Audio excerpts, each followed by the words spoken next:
I found out that the Sunny Pines HOA was building 96 luxury homes right on my inherited farmland.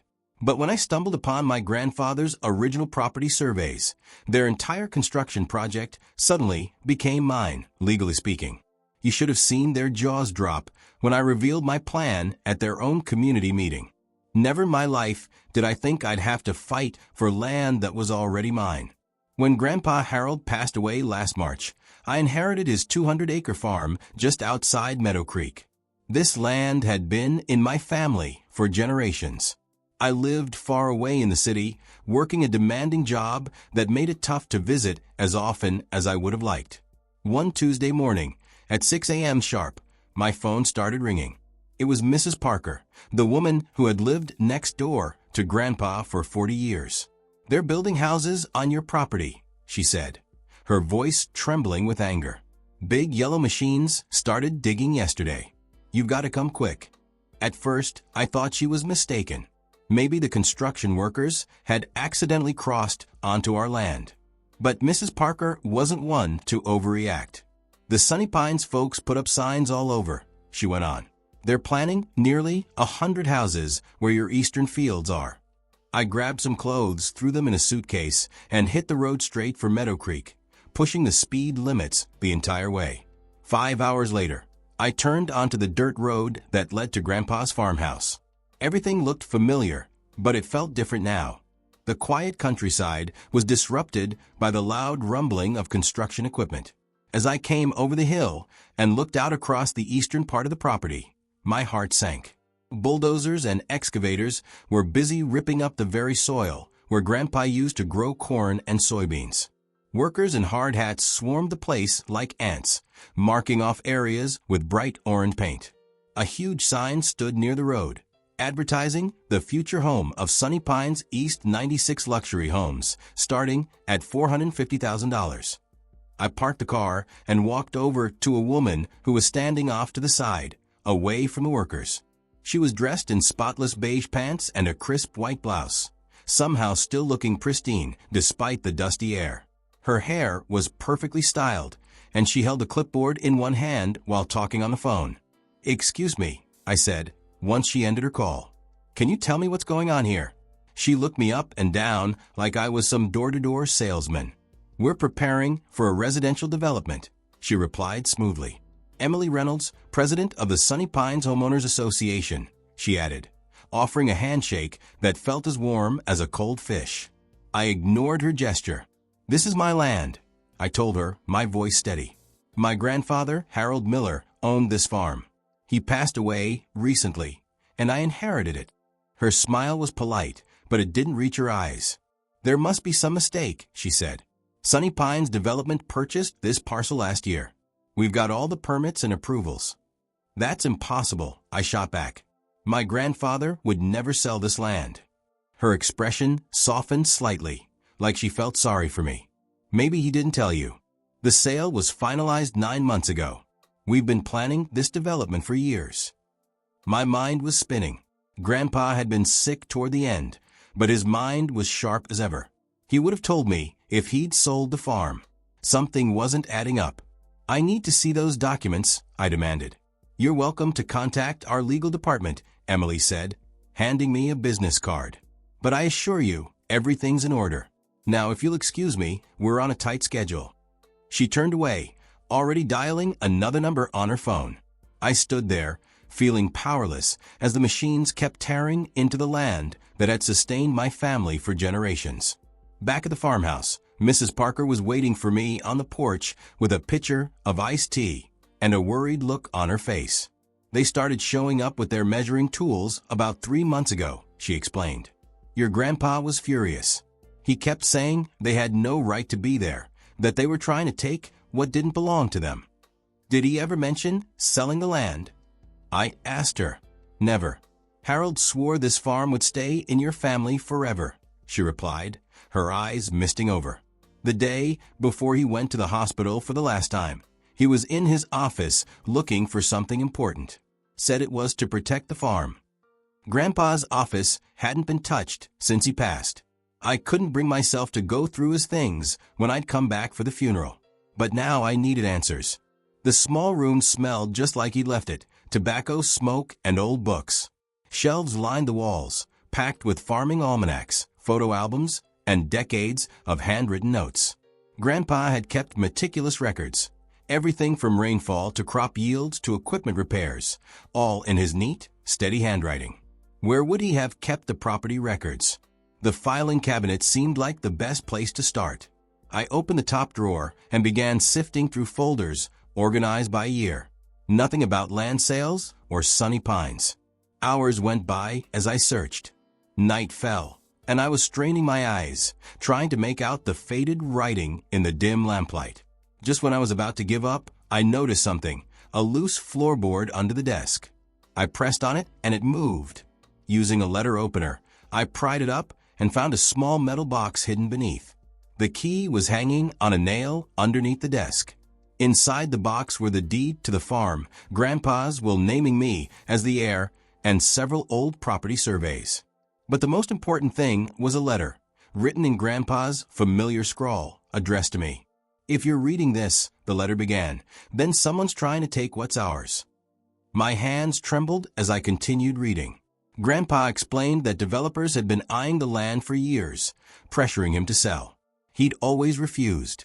But in his final months, someone from Sunny Pines had shown up, claiming they only needed his signature for a road easement. They'd brought different papers each time. "I never signed away my land," Grandpa wrote. "If they say I did, it's a lie. Look at the original survey from 1910 and compare it to the county records. The truth is in the boundaries." I dug further into the box and pulled out the original survey. It showed property lines that stretched farther than I had realized. According to the old map, Grandpa's farm was closer to 280 acres, not the 200 listed in current records. That night, sleep wouldn't come. I spread the documents out across the kitchen table, comparing the original survey to the newer ones. Somewhere along the way, the eastern boundary had shifted. Our land had been shaved down, and the part under construction? That wasn't just any piece of property. It was part of what should have still been ours. I told myself, we need a plan, and I think I know where to begin. As Norman drove away, carefully maneuvering past the security vehicles, I couldn't help but notice the soft rain starting to fall over the half-finished houses in the distance. Emily probably thought she was forcing me into a corner, but in reality, she just helped me find the allies I needed to turn the tide. Tomorrow, things would be different. Tomorrow, I wasn't playing defense anymore. My grandfather always said that the best trap isn't the one your enemy stumbles into. It's the one they unknowingly help you set. And that's exactly what Emily had done. She had handed me the final pieces I needed. My water was cut off yesterday, and this morning, the electricity followed suit. I stood in my grandfather's kitchen, staring at the spoiled food in the fridge that no longer worked. Emily Thompson thought she could push me off my own land by making life unbearable, but she had no idea what was coming next. I grabbed my notebook and headed out. If Emily wanted war, I'd need some allies. The first person I went to was Mrs. Parker, who opened her door wearing a flower-patterned housecoat. "They shut off your utilities?" She gasped. "That's illegal." "So is building on my land," I said. "But Emily has connections at the county office," she replied. "I need to know who else might hate the HOA as much as we do." Her eyes lit up. "Oh, honey, sit down. This is going to take a while."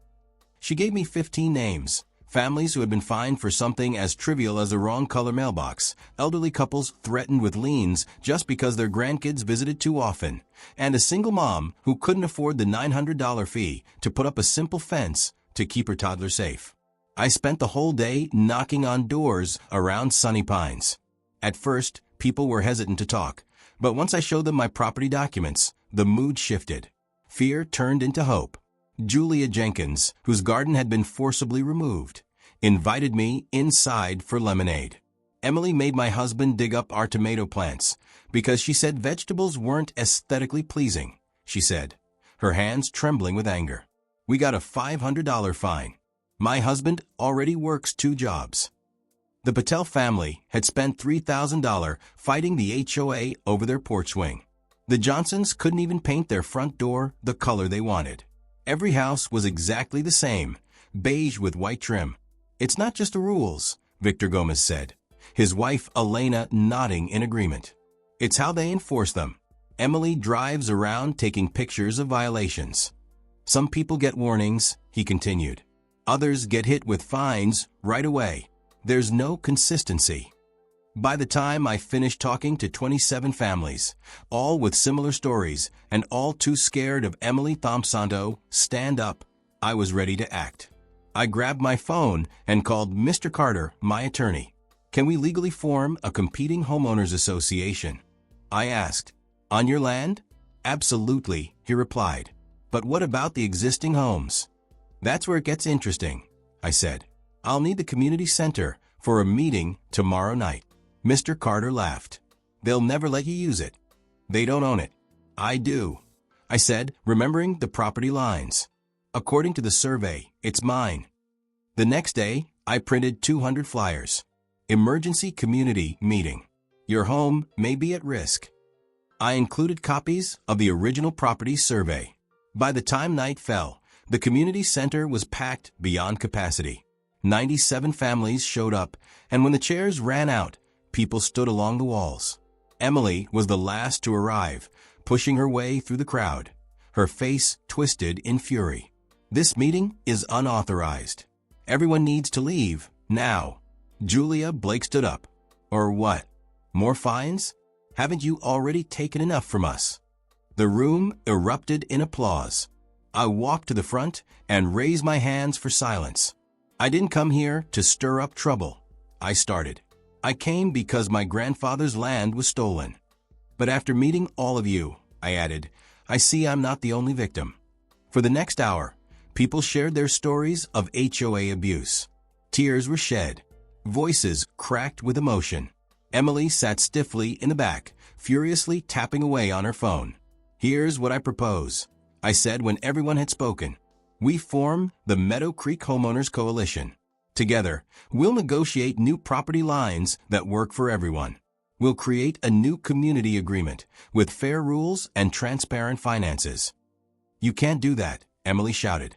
These homes are bound by contract to Sunny Pines HOA. I held up the original land survey. Contracts based on fraudulent property ownership aren't valid, Ms. Reynolds, I said. But I'm not here to take anyone's home. I'm here to fix what's broken. The vote was nearly unanimous. 89 families joined the coalition right then and there. As people left the meeting, energized and hopeful, Norman Jenkins, the HOA treasurer, approached me quietly. There's something you need to know, he whispered, looking nervously at Emily across the room. The HOA finances don't add up. The monthly dues keep rising, but the reserves are shrinking. I've tried to look into it, he added, but Emily controls all the accounts. I gave his shoulder a reassuring pat. Would you be willing to show me the books? He nodded. Tomorrow morning, my office, I said. Just then, Emily stormed over, jabbing a finger at my face. You've made a terrible mistake, she hissed. By this time tomorrow, you'll regret ever stepping foot in Meadow Creek. Is that a threat, Ms. Reynolds? I asked. It's a promise, she replied. I have the county commissioner, the police chief, and the local judge on speed dial. This little rebellion ends now. What she didn't know was that I'd invited a reporter from the Meadow Creek Gazette to sit quietly at the back of the meeting. Every word had been recorded, every threat documented. As Emily slammed the door behind her, my phone buzzed with a text from Mr. Carter. The environmental survey results came in. You won't believe what's on that land. I smiled to myself. Emily thought she had all the power, but Grandpa always said that the truth is the most powerful weapon of all. Tomorrow, the truth about Sunny Pines HOA would make the front page. I woke up the next morning to see police cars surrounding my grandfather's farmhouse. Through the window, I saw Emily Thompson standing next to a tall man in uniform. It was time to face the music. You're trespassing on private property, the police chief announced as I opened the door. I smiled calmly. Actually, Chief Williams, I believe you'll find that I'm the rightful property owner, I said, handing him a folder containing the original land surveys and my grandfather's deed. Emily shot back quickly. These documents haven't been verified. They have, Someone spoke up. A woman I hadn't noticed before stepped forward from a car parked nearby. Patricia Mitchell, County Records Office. We pulled the original surveys last night after receiving some concerning reports. Diane's face drained of color. What reports? I motioned toward the farmhouse. Maybe we should talk inside. Coffee's ready, I suggested. 15 minutes later, my kitchen table was unexpectedly crowded. The police chief, the county records clerk, Mr. Carter, my lawyer, and Diane, who, despite her flawless makeup, couldn't hide her growing unease. Patricia began, spreading maps across the table. The original property lines were incorrectly recorded back in 1973. This entire area, including the Sunny Pines homes and the new development, actually belongs to the Richards estate. The police chief let out a low whistle. That's a major mistake, he said. No, it's not, Mr. Carter said softly. We've got evidence that the boundary change wasn't accidental. It was deliberate. That's absurd. Emily slammed her hand onto the table. This is a scam to get money from hardworking homeowners.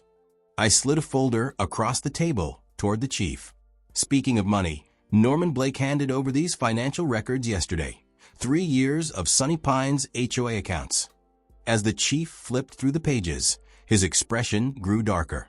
Ms. Reynolds, can you explain why $427,000 in homeowner dues was transferred to Sunshine Consulting LLC, he asked.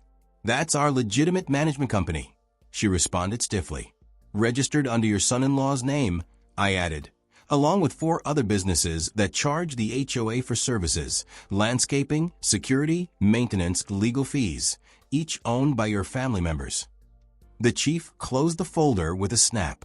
Ms. Reynolds, we're going to need you to come down to the station. This is ridiculous, she protested. Do you even know who I am? My husband plays golf with Judge Simmons every Sunday. As the chief escorted Emily out, Patricia turned to me. So what happens now? Those homes, I said, glancing at the others in the room, are still someone's home.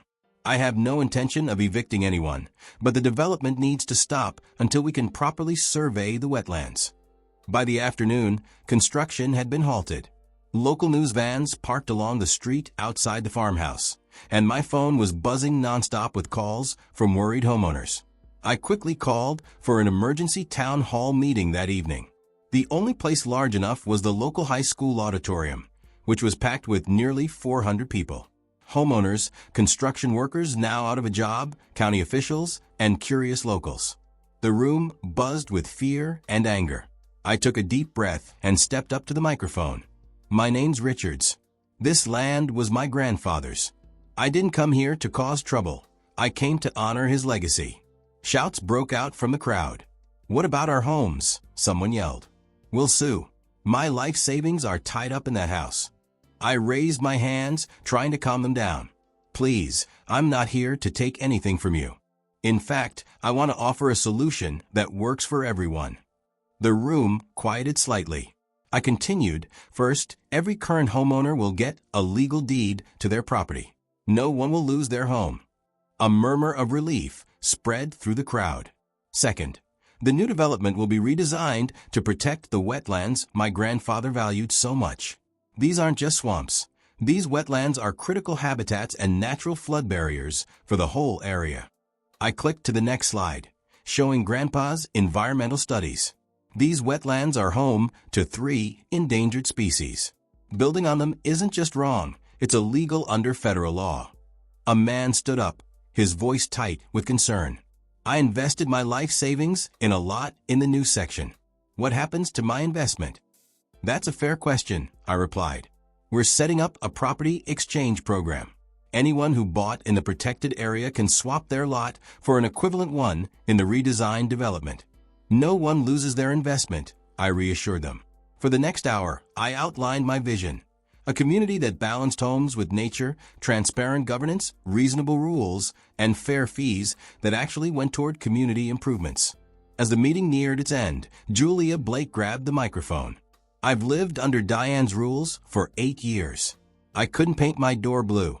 I couldn't even grow tomatoes. My kids couldn't play outside after 7 p.m. because of the noise ordinance. She looked around at the crowd. Is that the kind of community we really want?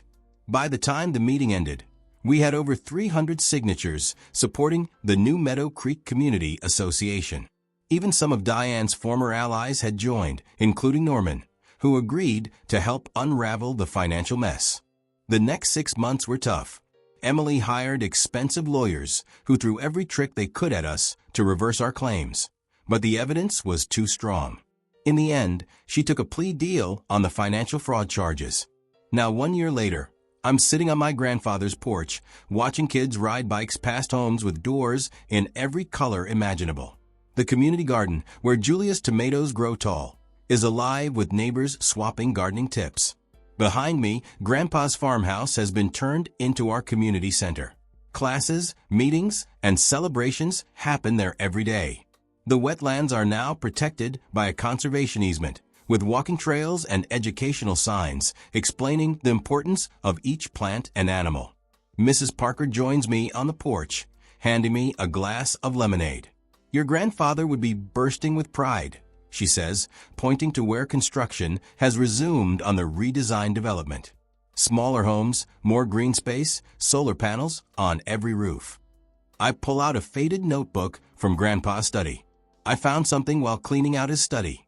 I tell her. Grandpa's journal from 30 years ago. He fought the original developers back then too, when they first tried to build on the wetlands. Mrs. Parker smiles. He always said you were just like him, stubborn as a mule when it came to fighting for what's right. In the distance, a blue heron rises from the protected marsh, soaring over homes where people now live in harmony with the land. Sometimes, the best trap isn't about catching someone doing wrong. It's about showing them a better way to do right. Diane's HOA tried to steal my land, but in the end, they gave me something far more valuable, a chance to create the community my grandfather always dreamed of. Thank you for watching. Hit the subscribe